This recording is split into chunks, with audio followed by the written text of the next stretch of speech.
Selamat pagi, senang sekali kita berjumpa lagi di hari Selasa di dalam minggu ini. Sudah siap dengan piring hatinya? Yuk kita mengucap syukur dulu. Selamat pagi Bapa. Selamat pagi Bapa. Selamat pagi Yesus. Selamat pagi Roh Kudus. Terima kasih atas anugerah-Mu. Semalam Kau berlalu. Kami mengucap syukur buat cinta-Mu yang sangat luar biasa ya Tuhan. Setiap hari Kau memberikan kami hari yang baru, sukacita yang baru, kasih yang begitu penuh dengan setia. Pimpin hidup kami sepanjang hari ini. Biarkanlah Engkau isi piring hati kami agar kami dikenyangkan dengan firman. Terima kasih ya Tuhan. Kami berdoa, kami mengucap syukur di dalam nama Tuhan Yesus Kristus. Amin. Tuhan kita tidak pernah berhenti untuk mengenyangkan kita. Kemarin kita sudah belajar dari Musa yang gagal. Dia mau merespon apa yang menjadi rencana Tuhan dalam hidupnya. Hari ini kita mau belajar lagi dari satu tokoh. Tapi sebelumnya mari kita naikkan satu pujian. Happy ya ya. Ya ya ya, happy ye ye ye. Aku senang jadi anak Tuhan. Siang jadi kenangan, malam jadi impian. Cintaku semakin mendalam. Happy ya Tuhan. Kita buka Alkitab kita di dalam Yosua pasal pertama, ayat yang pertama sampai ayat yang ketiga. Yosua pasal pertama, ayat pertama sampai ayat ketiga. Saya akan bacakan. Perintah Tuhan kepada Yosua untuk merebut tanah Kanaan. Sesudah Musa hamba Tuhan itu mati, berfirmanlah Tuhan kepada Yosua bin Nun abdi Musa itu demikian. Hambaku Musa telah mati, sebab itu bersiaplah sekarang. Seberangilah sungai Yordan ini, engkau dan seluruh bangsa ini menuju negeri yang akan kuberikan kepada mereka, kepada orang Israel itu. Setiap tempat yang akan diinjak oleh telapak kakimu, kuberikan kepada kamu, seperti yang telah kujanjikan kepada Musa. Ternyata kalau kita baca dari ayat 1 sampai ayat 3 pasal pertama dari kitab Yosua, kita akan merasa heran, luar biasa sekali. Musa yang memimpin bangsa Israel dari Mesir sampai di tepi sungai Yordan, belum masuk ke kota Kanaan, ya. Musa tidak mempunyai kesempatan untuk masuk ke negeri perjanjian, yang mana dia disuruh Tuhan untuk membawa keluar bangsa Israel dari Mesir. Tetapi Yosua justru yang diberikan kepercayaan untuk memimpin bangsa Israel itu menginjakkan kakinya di tanah perjanjian di Kanaan. Siapa sih Musa? Sampai begitu hebatnya Tuhan pilih dia. Sampai begitu spesialnya Tuhan memilih dia. Kalau kita membaca di dalam Keluaran pasal 17 ayat 9 sampai ke 10. Ya.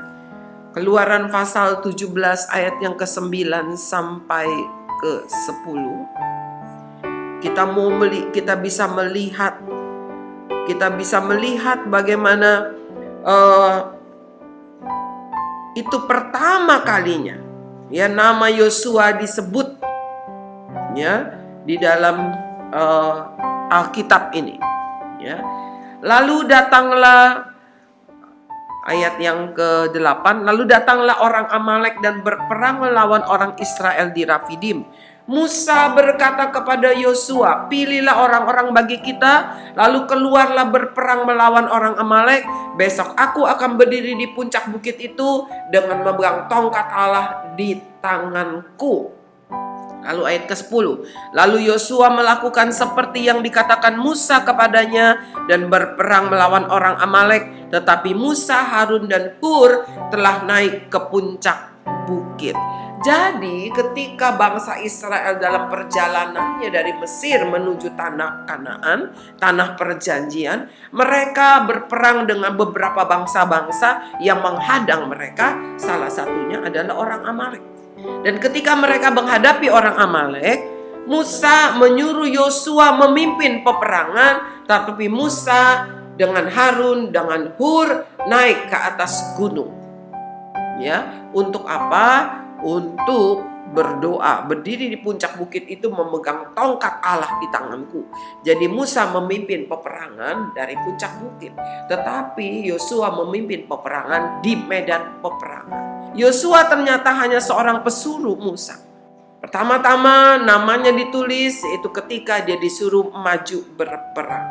Lalu kita melihat ayat yang ke-13. Demikianlah Yosua mengalahkan Amalek dan rakyatnya dengan mata pedang.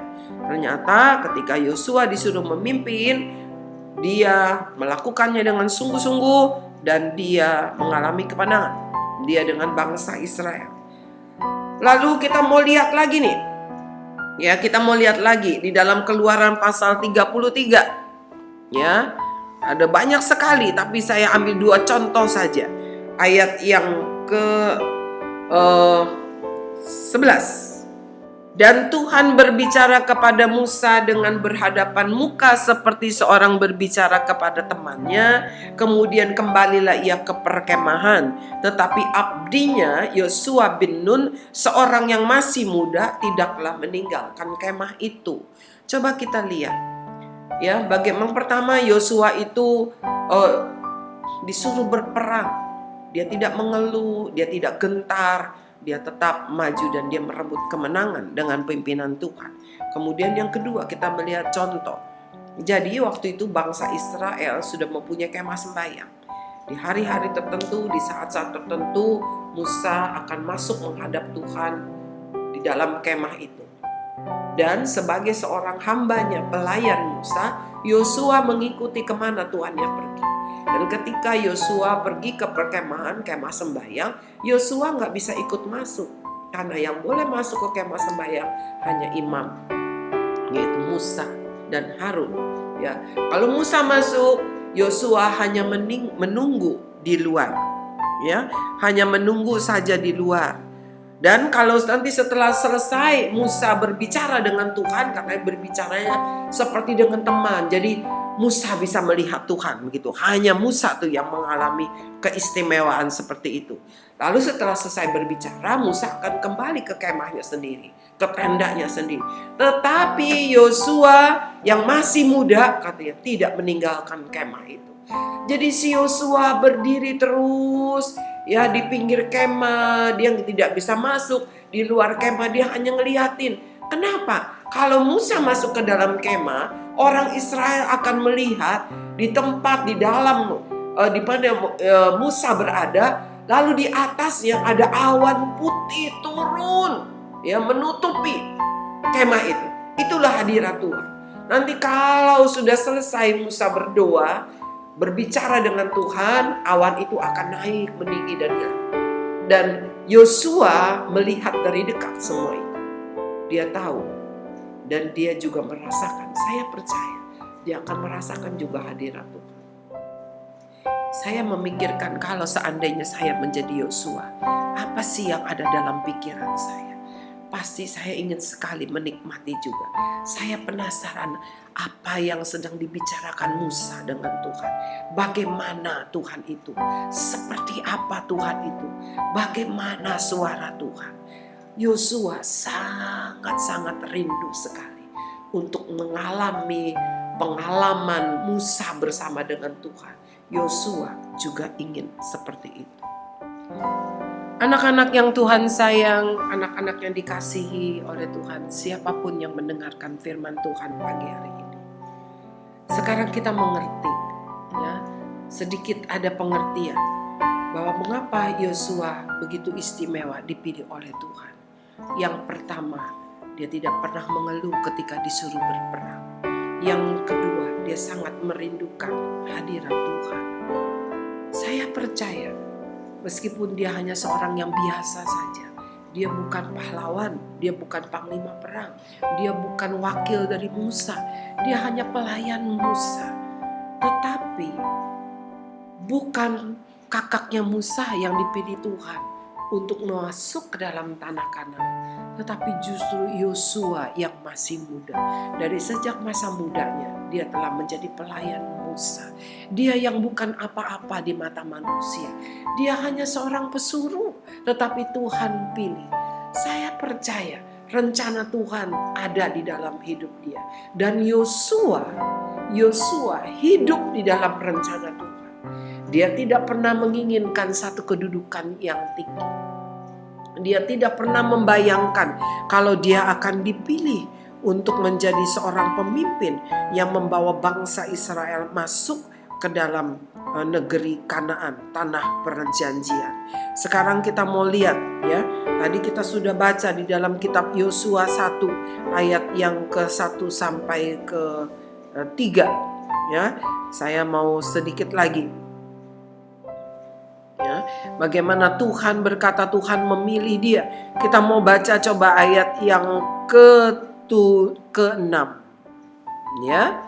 Kuatkan dan teguhkanlah hatimu, sebab engkaulah yang akan memimpin bangsa ini memiliki negeri yang kujanjikan dengan bersumpah kepada nenek moyang mereka untuk diberikan kepada mereka. Ya, coba lihat. Kenapa Tuhan katakan kuatkan dan teguhkanlah hatimu kepada Yosua? Pasti Yosua hatinya gentar. Dia bukan siapa-siapa. Dia hanya seorang pesuruh. Dia hanya seorang pelayan. Tetapi Tuhan memilih dia. Anak-anak, Tuhan tidak pernah melihat apa keadaan. Tetapi yang Tuhan lihat adalah hati. Hati yang setia. Hati yang tidak pernah meninggalkan tanggung jawab. Hati yang tekun. Hati yang selalu mau tunduk kepada peraturan perintah dari pimpinan. Mungkin hari ini engkau katakan, siapa pemimpinku? Ada banyak pemimpin dalam hidupmu, siswa-siswi SKBB. Ada orang tua, ada guru-guru. Mereka yang memimpin engkau untuk hidup masuk dalam rencana Tuhan. Lewat firman Tuhan yang disampaikan, lewat teguran, lewat nasihat. Mari, biarkanlah hatimu untuk menjadi hati yang rela untuk terus dipimpin, untuk terus diatur, untuk terus dididik.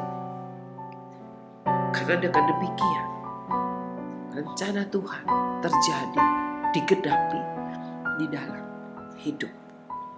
Mari kita naikkan pujian. Dengarkan pujian yang sangat indah yang Tuhan boleh berikan kepada para pencipta lagu dengan luar biasa. Siapkan hatimu untuk berdoa. Tuhan tidak memandang siapa dirimu.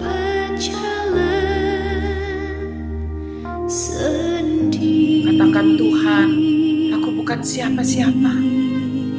Pimpin jalan hidupku. Aku gak bisa jalan sendiri. Tolong aku. Aku seringkali gagal seperti Musa. Aku seringkali memakai caraku sendiri. Aku juga takut, aku gentar, aku bukan siapa-siapa seperti Yosua. Tetapi biarkanlah firman-Mu menerangi hidupku, agar aku tidak salah di dalam perjalananku.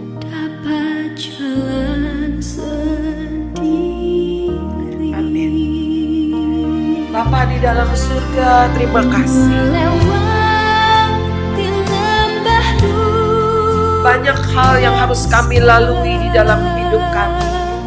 tetapi biarkanlah kami memiliki hati seperti hati Yosua yang setia, yang bertanggung jawab untuk melakukan, menyelesaikan tugas-tugas yang Engkau berikan kepada kami, baik lewat guru-guru kami, lewat orang tua kami, lewat para pemimpin rohani kami. Berikan kami hati yang setia, hati yang tekun untuk melakukan tugas-tugas kami. Dan biarkanlah ya Tuhan, kami memiliki hati yang selalu rindu akan hadirat Tuhan, agar kami boleh tetap hidup di dalam rencana. Pimpin perjalanan kami, jangan tinggalkan kami. Inilah hidup kami, jangan lepaskan kami berjalan sendiri.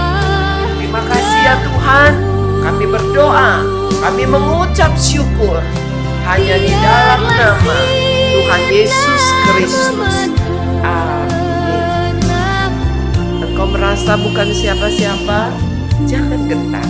Yosua juga bukan siapa-siapa, tetapi dia menjadi penerus Musa.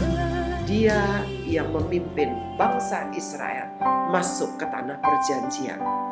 Engkau pasti bisa, karena Tuhan tidak biarkan engkau berjalan sendiri. Tuhan Yesus memberkati. Sampai bertemu di hari Kamis.